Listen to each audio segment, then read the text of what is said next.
ममता बनर्जी हार गई, और हारी नहीं, बुरी तरह से हारी।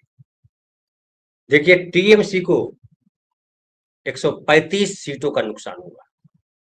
80 सीटें उनके पास आई, और 2021 में देखिए उनके पास 215 सीटें थी, जबकि बीजेपी के पास 77 सीटें थी, और अब उसके पास 207 सीटें आ गई।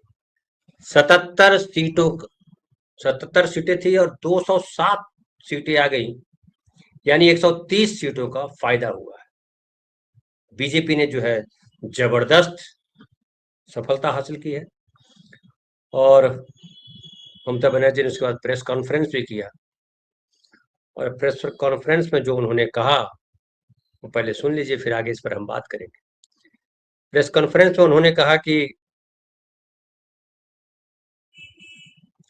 चुनाव से 2 दिन पहले ही हमारे लोगों को गिरफ्तार किया गया, जगह जगह छापे मारे गए, आईपीएस आईएएस अधिकारियों का तबादला किया गया, और इसमें प्रधानमंत्री और गृह मंत्री भी सीधे तौर पर शामिल हैं। एसआईआर में 90 लाख नाम हटा दिए गए थे। उन्होंने बहुत गंदे और चालाक तरीके अपनाए, ये ममता जी ने कहा। उन्होंने कहा कि हम चुनाव हारे नहीं हैं, बल्कि हमें हराया गया है, और हमारी लड़ाई बीजेपी से नहीं, विलेन चुनाव आयोग है।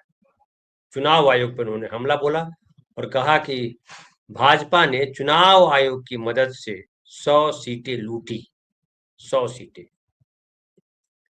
और ये भी खबर आई थी, और उन्होंने कहा भी उन्होंने कि काउंटिंग सेंटर जब काउंटिंग चल रही थी तो ममता वहां गई थी, उनके साथ धक्का मुक्की की गई, बदसलूकी की गई, और उनके पेट और पीठ पर लात मारी गई, ऐसा उन्होंने बताया। उसके अलावा उन्होंने कहा कि हम अब आम आदमी हैं और इंडिया गठबंधन को मजबूत करेंगे। इंडिया गठबंधन को लेकर के लगातार सवाल उठ रहे थे कि अब इंडिया गठबंधन का क्या होगा, क्योंकि सारे छत्रप हार गए। अब एक छत्रप बचे हैं, वो अखिलेश यादव, तो उस पर भी बात करेंगे। लेकिन देखिए, उन्होंने कहा कि अभी मेरे पास कोई पद नहीं है, इसलिए मैं सामान्य नागरिक हूं। मैंने अपना पूरा जीवन लोगों की सेवा में दिया है। इन 15 सालों में मैंने एक पैसा भी पेंशन नहीं लिया, और न ही कोई वेतन लिया। अब मैं एक आजाद चिड़िया हूं, इसलिए जो करना है वो मैं अपने तरीके से करूंगी, ममता बनर्जी ने कहा।